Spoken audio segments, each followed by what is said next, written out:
예수님이 베들레헴에 태어나셨다고 하는 것은요 굉장한 사건입니다. 왜냐하면은 베들레헴은 떡집이라는 그 의미인데 그 베들레헴은 다윗의 고향이고요. 또 다윗이 사무엘로부터 기름 부음을 왕으로 기름 부음 받았던 곳이 베들레헴입니다. 그래서 베들레헴은 특별한 곳이죠. 예수님이 베들레헴으로 오셨다고 하는 것은요, 예수님이 다윗의 뒤를 이어서 하나님의 나라, 무너진 다윗 왕국을 새로 회복하시는 메시아가 되신다는 것을 가르쳐 주는 것이 베들레헴에 태어나셨다고 하는 사실인 것이에요.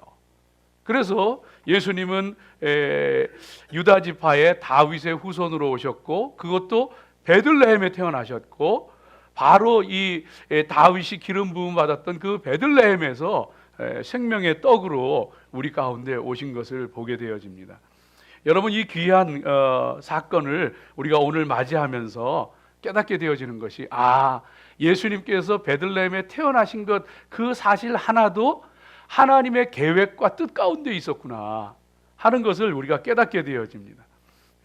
그래서 오늘 저와 여러분이 예수님께서 이 베들레헴에 태어나신 것을 기억하면서 함께 말씀 나누고 은혜 나누기를 원합니다. 여러분, 하나님의 계획, 하나님의 섭리에 따라서 예수님께서 베들레헴에 태어날 수 있도록 했던 몇 가지 중요한 사실이 있습니다. 하나님의 계획, 하나님의 섭리에 따라서 예수님이 베들레헴에 태어날 수 있도록 한 중요한 몇 가지 사실이 있습니다. 그 첫 번째가 뭐냐 하면은요, 로마 황제 아우구스투스의 호정령이었습니다. 인구조사였습니다. 만일 이것이 없었다면은 어떻게 됐을지 우리는 몰라요. 로마 황제 아구스도가 황제의 명령을 내려서 모든 사람들은 다 호적을 해야 된다 해서 인구조사를 하게 되었습니다. 그 당시에 호적이라고 하는 것은, 인구조사라고 하는 것은 세금을 잘 걷어들이고 또 식민지들을 잘 통치하기 위해서 행했던 것이 이 호적조사가 되어집니다. 거기에는요, 자기 가문별로 고향에 돌아가서 직접 해야 됐기 때문에, 그래서 이 마리아와 요셉도 베들레헴, 고향 땅 베들레헴으로 돌아가게 되었던 거예요. 그리고 호적을 하게 되었던 것이지요. 여러분, 그렇기 때문에 이 사건은요, 저와 여러분에게 로마 황제 아구스도의 호적령이, 인구조사의 그 명령이 있었기 때문에 마리아와 요셉이 베들레헴으로 가게 되어졌고, 그리고서는 아기 예수님을 낳게 되어졌구나 하는 것을 깨닫게 되어지죠. 여러분, 이 말씀은 저와 여러분에게 굉장한 의미를 갖습니다. 그건 뭐냐 하면은요, 하나님은 내 눈앞에 있는 벌어지는 일, 오늘 벌어지고 있는 사건, 우리들의 상황, 환경, 그 모든 걸 다 쓰세요. 그리고 하나님의 계획을 이루시고 하나님의 섭리를 움직여 가십니다. 여러분, 때로는 힘들고 어려울 거예요. 때로는 너무 좋을 거예요. 그런데 기억하세요. 그 모든 일들, 사건들, 상황들, 환경들, 하나님께서 그것을 사용하셔서 하나님의 계획을 이루시고 하나님 뜻을 이루세요. 이 사실을 아는 사람은요, 하나님 앞에 완전히 다른 삶을 살아가게 되어져 있습니다. 여러분, 요셉처럼 억울하게 누명을 쓰고 감옥에 갇혀도 그 상황 속에서도 여기에도 하나님의 뜻이 있다 믿는 사람은 그 가운데에서도 하나님 붙잡고 견뎌내는 거예요. 마침내 하나님께서 높이 들어쓰시고 그 민족을 구원하는 일에 사용하시는 거예요. 그래서 우리 성도는요, 모든 상황 가운데, 일 가운데 계획하시고 하나님의 뜻을 가지시고 섭리하시는 그 하나님 붙잡고 살아나가야 하는 줄로 믿습니다. 하나님께서 바울을 쓰시기 위해서요, 여러분, 정말로 바울의 인생을, 그는 열심히 살았던 사람이에요.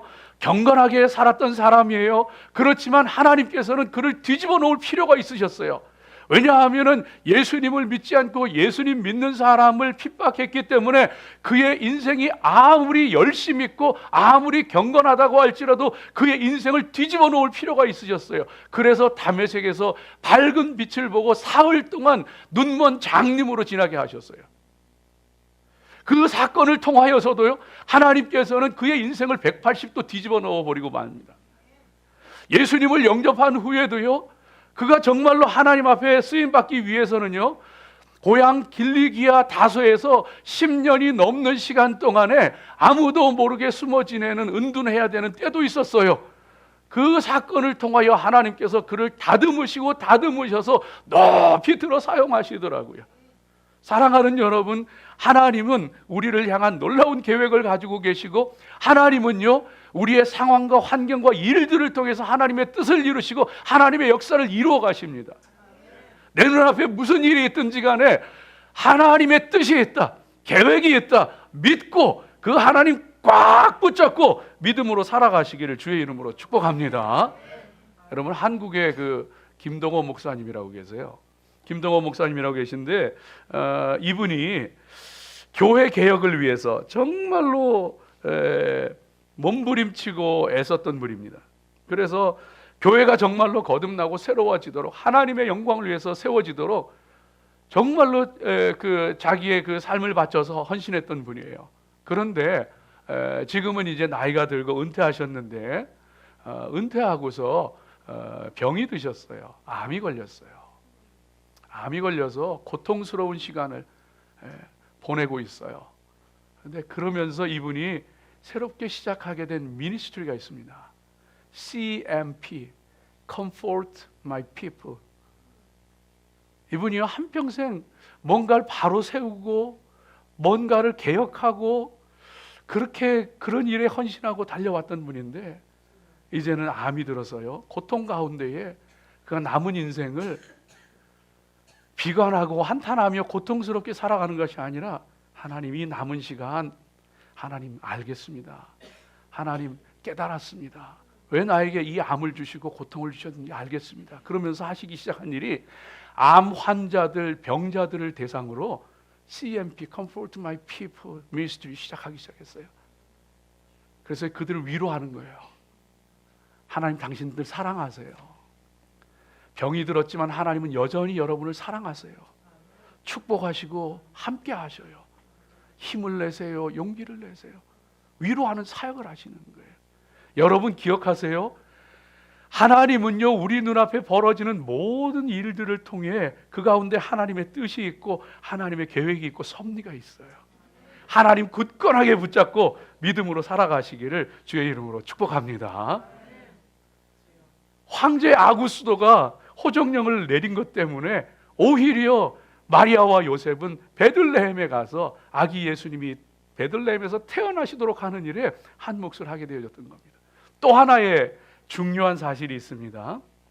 예수님이 왕으로 베들레헴에 태어나시게 되어진 중요한 사실이 있는데, 그것은 육신의 아버지 요셉의 순종과 사랑이었습니다. 요셉의 순종과 사랑이었어요. 여러분 생각해 보세요. 요셉이 자기와 약혼한 여인과 아직 육체적인 관계도 하지 않았는데 그 여인이 아이를 가졌다고 할 때 그 충격이 얼마나 컸겠어요. 그런데 천사의 말을 듣고서는요, 하나님의 뜻을 알고서는요, 그 약혼한 여인, 자기도 모르게 임신한 여인을요 데리고 옵니다. 이게 쉬웠을까요? 결코 쉽지 않았을 거예요. 그런데 요셉은 순종합니다. 그 순종이 있었기에 예수님은 베들레헴에서 태어나실 수 있었던 거예요. 사랑하는 여러분, 저와 여러분이요, 하나님 말씀 앞에 순종하는 하나님의 백성들 되기를 바랍니다. 순종은 쉽지 않아요.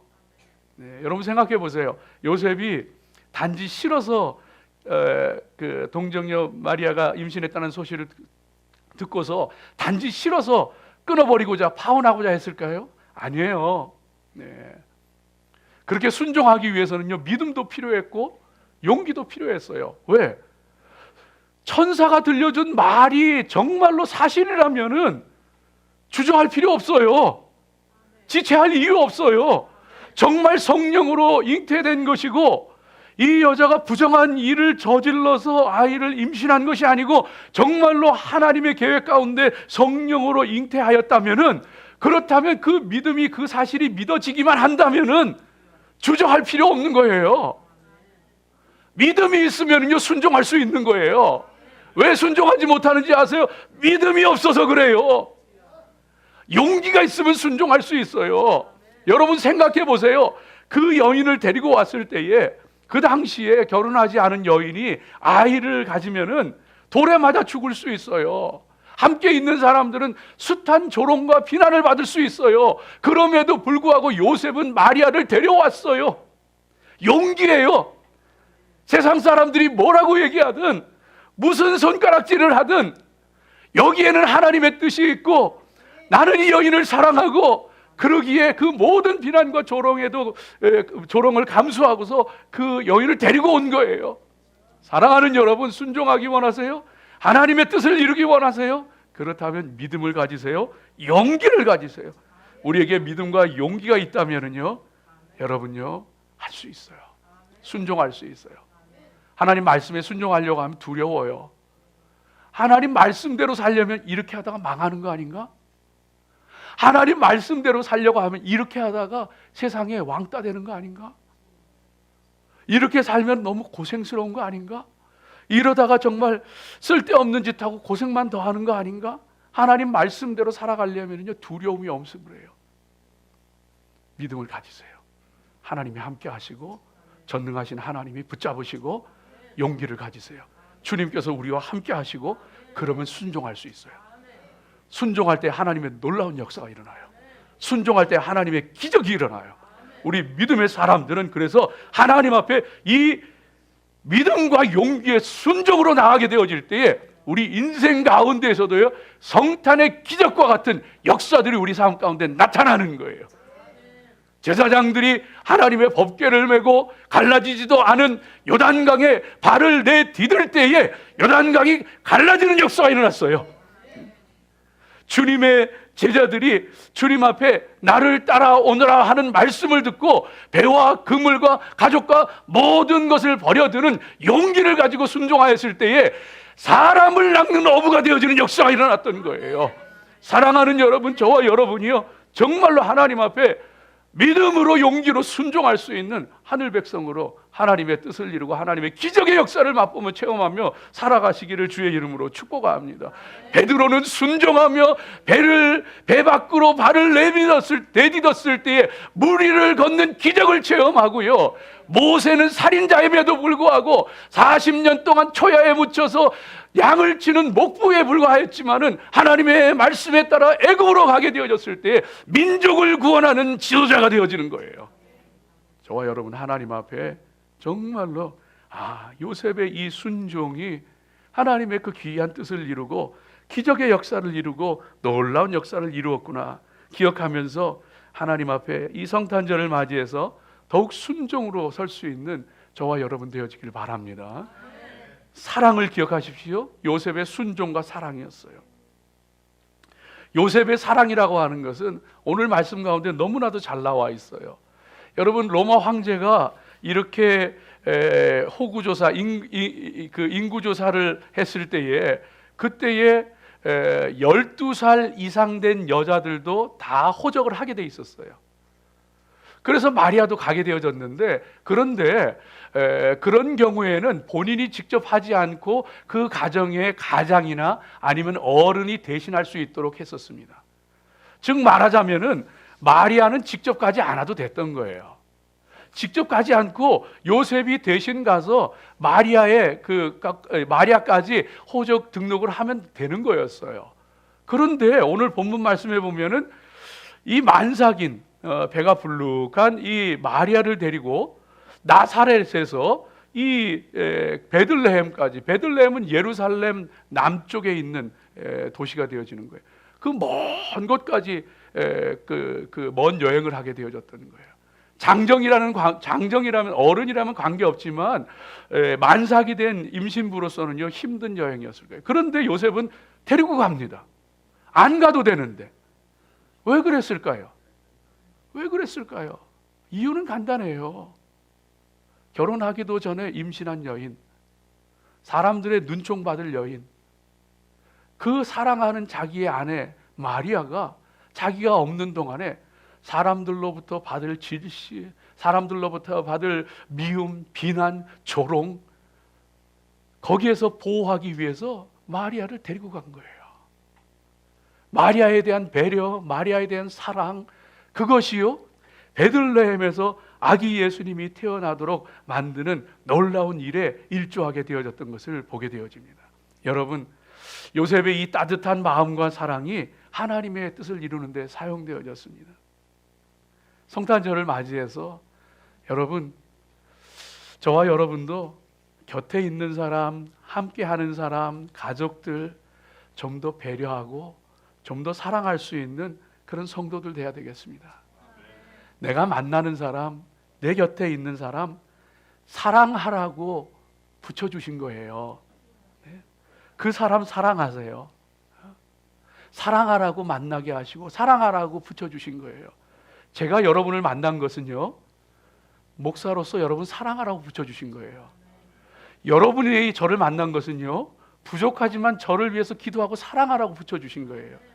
남편, 아내, 부모, 자식, 내가 만나는 사람, 그 사람이 잘났든 못났든, 가난하든 부하든, 병들었든 건강하든 사랑하라고 붙여주신 거예요. 하나님 앞에 그 귀한 은혜와 사랑 감당하시기 바랍니다.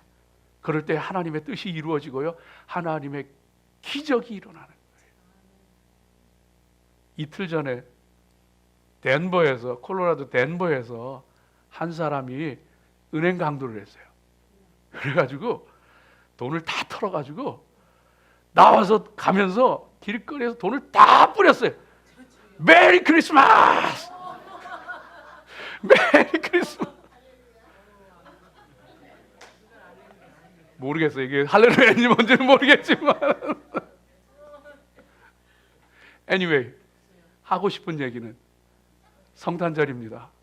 사랑하세요. 나누어 주세요. 베푸세요. 용서하세요. 이해하세요. 품으세요. 하나님께서 우리를 통하여 하나님의 놀라운 역사를 이루실 줄로 믿습니다. 기도하겠습니다.